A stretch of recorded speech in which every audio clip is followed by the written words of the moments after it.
Olá, eu sou o Bruno Costa, sou psicólogo, trabalho com a psicanálise e tenho um grupo de pais que acontece online às terças-feiras, quinzenalmente. Terça sim, terça não. E ao final de cada encontro, eu sempre gravo aqui e posto aqui no YouTube um resumo daquilo que nós conversamos, já que eu não gosto de gravar a experiência do grupo para não expor, mas o tema que emergiu, eu sempre faço uma síntese aqui. E hoje, na nossa reunião, nós falamos mais uma vez sobre os desafios da adolescência, que são muitos, são inúmeros, e os pais de adolescentes ficam assim desesperados porque acabam achando que estão errando muito com os seus filhos, quando na verdade eles estão fazendo o melhor que podem. Desses desafios da adolescência, nós falamos sobre a necessidade, às vezes, de pôr limite e de uma das principais funções dos pais, que é apresentar a realidade para os filhos. O não é muito importante na vida de uma criança, na vida de um ser humano que está em desenvolvimento. Para ele compreender que ele não pode tudo, que ele não tem contorno, que ele está solto no espaço. Ele precisa dos nãos. Os nãos que os pais são os primeiros a apresentar. Existem dois tipos de não que nós vamos apresentar para os nossos filhos e que isso é fundamental no equilíbrio da personalidade, no equilíbrio do psiquismo dos nossos filhos, que é o não do não pode, não permitido, e o não de não é possível, não dá. Não pode e não dá. São coisas diferentes, parecem semelhantes, mas são completamente diferentes. O não pode é a lei, é a regra, o certo, o errado. Não pode, não é permitido, eu não deixo, você não é todo mundo, aqui não é a casa do fulano, aqui não pode, aqui eu não deixo, você está proibido. É possível fazer, mas você não pode fazer. O outro não é o não do não dá. Não é possível. Mesmo que eu deixasse, você não conseguiria. Nós não temos a possibilidade de. Filho, eu também gostaria, mas é impossível. Hoje não dá. Não tem como. Esses dois nãos são importantes. Porque do não pode, do não é permitido, que representa a lei, a interdição do desejo. Nem tudo que eu desejo, eu posso. É claro que é muito importante que os pais compreendam que a interdição, a proibição, me faz entender a moral, que não pode. Mas ela não faz com que o desejo deixe de existir. O desejo é imortal. Nós podemos fazer muitas coisas com ele, mas eliminá-lo, isso não é possível. Nós falamos não pode para que seja introjetada a moral. Para que o indivíduo, à medida que ele cresce, que ele se desenvolve, se torna um adulto, ele possa por si só, se tudo correr bem, desenvolver a sua própria moral. Mas a sua própria moral, que é desenvolvida ao longo da vida, que é o adulto maduro, que sabe que ele até pode fazer algo, mas ele não considera correto, não considera ético, é melhor não fazer isso, não faço esse tipo de coisa. Para que ele desenvolva essa capacidade de entender isso aqui não será bom para mim, isso aqui não é bom para a sociedade, eu não quero ser. A semente dessa moralidade é o não da proibição, a interdição dos pais, que é o respeito ao outro. Eu quero, mas não posso fazer isso com essa pessoa. Eu quero ser atendido primeiro, mas eu não vou passar todo mundo na fila. Isso é um desrespeito. Eu até poderia fazer isso, dar uma carteirada, mas isso não é correto. Não farei isso. Isso é desenvolvido ao longo da vida e começa com a semente. O não da proibição, da interdição dos pais. Isso acontece, um exemplo que eu gosto muito que acontece na infância, que muitas vezes eu uso para ensinar, para explicar isso. E hoje, no nosso grupo, conversamos sobre quando o filho ou a filha quer dormir no meio dos pais. Ele tem o seu quarto, ele tem a sua cama, mas ele quer dormir junto com os pais. E há muitas questões levantadas sobre isso, e a gente pode, posteriormente, conversar só sobre isso. Tem o lado positivo? Claro que tem, é gostoso, é bom se sentir acariciado, cuidado, seguro, sentir-se bem. Existem os perigos do presenciar uma relação sexual, um toque carinhoso, erotizado entre os pais e muitos outros perigos expostos a isso. Precisamos tomar os devidos cuidados. Não é a nossa conversa para esse vídeo. Mas o aspecto que nós queremos olhar sobre isso é a percepção do filho que entre o pai e a mãe, ele não está separando, dividindo, tomando o lugar. Porque é um desejo infantil. Tomar o lugar do pai e ficar com a mãe ou tomar o lugar da mãe e ficar com o papai. Só para mim, tê-lo só para mim, estar no lugar da mãe, uma fantasia infantil e que muitas vezes permanece na nossa vida adulta, é aquela fantasia de ser o tudo na vida de alguém, né? Que é a fantasia que o bebê tem, que ele é tudo para a mãe, até ele descobrir que existe um papai.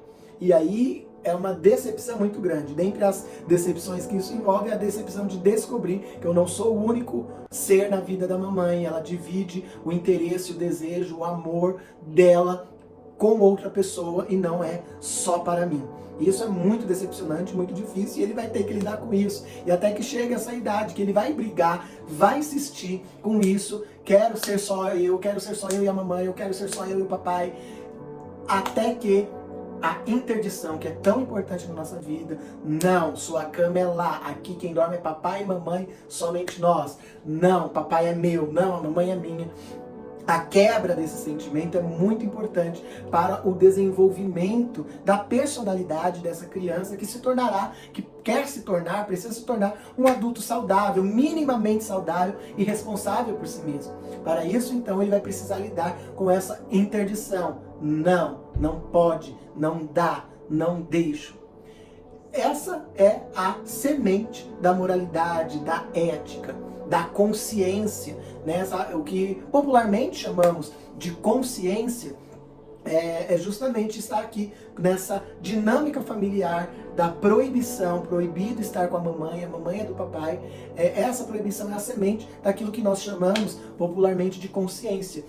A minha consciência não me permite fazer isso. Não é que tem certo, não existe uma lei sobre isso, mas a minha consciência não me permite fazer isso, eu prefiro não fazer. Muito obrigado. Diante de uma proposta ambígua de um colega de trabalho. A semente disso é a interdição dos pais. Agora, uma outra questão, que é o outro não, que é importantíssimo para a vida e para o desenvolvimento dos filhos, desses indivíduos que querem, que vão se tornar adultos, é o não da possibilidade, que é o não dá, não é possível. Enquanto a interdição, o não pode, vai dar origem à consciência, o não é possível, não dá, vai dar origem, vai se desenvolver como a noção de realidade. A realidade que se impõe na vida. Olha, eu posso até desejar, mas isso é impossível, eu não tenho essa capacidade. Quando a mamãe fala não, igual nós conversamos hoje no grupo, gente, em que mundo vocês vivem? É aquele momento que a gente olha para o filho e fala assim, você pensa, eu ouvi isso na minha vida, talvez você tenha ouvido também, você pensa que eu sou um banco? Você pensa que o seu pai é o dono, sei lá, da fábrica de quê que você pedia muito pro seu? Não somos, não temos dinheiro para isso. Você tá doido? Você acha que a gente tem empregada? Ou se tem, você acha que ela é obrigada a arrumar isso aqui? Você acha que a louça vai se lavar sozinha? Veja, não é proibição, é a possibilidade. Se você não fizer, a louça vai ficar aí, meu filho. Se você não arrumar essa cama, ninguém vai arrumar. Então existe o não da proibição, mas existe o não da realidade, de trazer as pessoas para a realidade. Isso é o que nos traz um equilíbrio em relação a um funcionamento na vida adulta, a um funcionamento psicótico. O que é o funcionamento psicótico? Eu não sou um psicótico, patologia, CID, sou um esquizofrênico, mas tenho às vezes um funcionamento mais psicótico, ajo fora da realidade, ajo não de acordo com o que realmente está acontecendo na minha vida. Eu gasto como se eu fosse rico, e não sou. Gasto como se o meu cartão fosse ilimitado, e não é. Gasto como se a fatura não fosse vir ao final do mês, mas ela vem. Como se não houvesse consequências para a minha vida. Como? Porque desejo, mas no meu estômago nem cabe. Que é o caso, por exemplo, das pessoas que fazem uma cirurgia bariátrica elétrica, por exemplo, e elas não tinham condições psicológicas para tal. O que é ter condição psicológica para tal?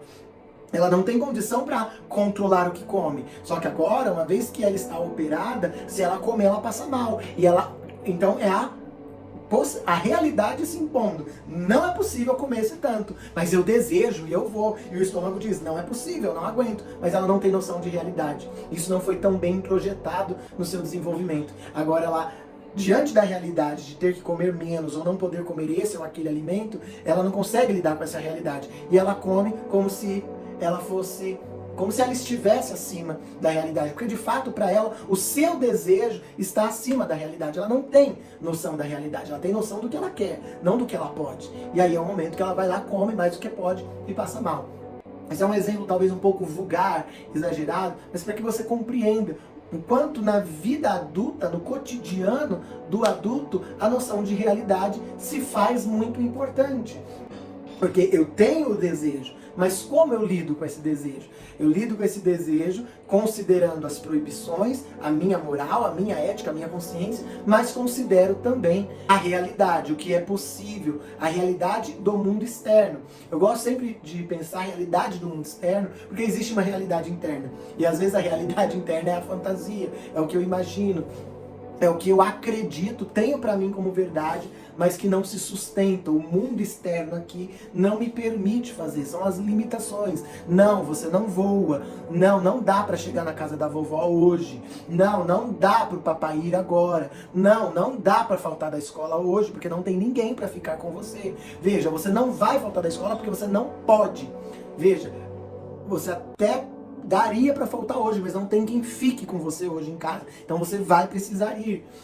São coisas que vão sendo introjetadas para que esse adulto vá tendo a possibilidade de viver, ter uma vivência mais equilibrada e mais de acordo com a cultura, né? Que isso que os pais fazem é repressão. A gente reprime o desejo dos filhos.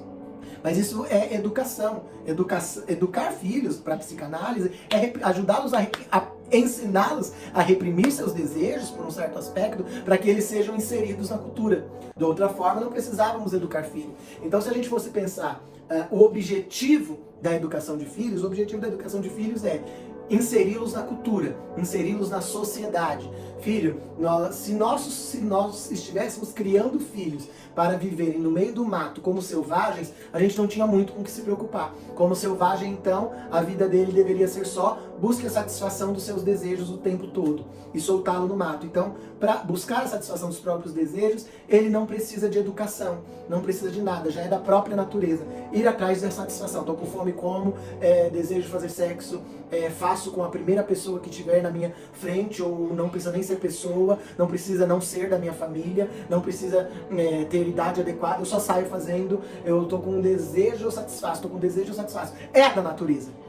Mas nós não estamos querendo jogar os filhos no meio do mato. Se esse for o objetivo, não se preocupe com a educação. Agora, se o seu objetivo é inserir seu filho na cultura, na sociedade, ele precisa ser educado, reprimir seus desejos, lidar com o não do não dá, o não do não pode, ou seja, lidar com a moralidade, com a ética, com a própria consciência e lidar com a realidade externa, com o que é possível. Essa seria uma perspectiva bem psicanalítica da educação e da criação de filhos. Se você deseja discutir essas questões, pensar desenvolvimento infantil, de adolescente, bebê, gravidez, desejo de ter filho, criação de filhos e outros assuntos, sendo você pai, mãe, educador ou interessado no assunto, entre em contato comigo e participe do nosso grupo que acontece às terças-feiras de modo quinzenal, tá bom? Um abraço e até a próxima.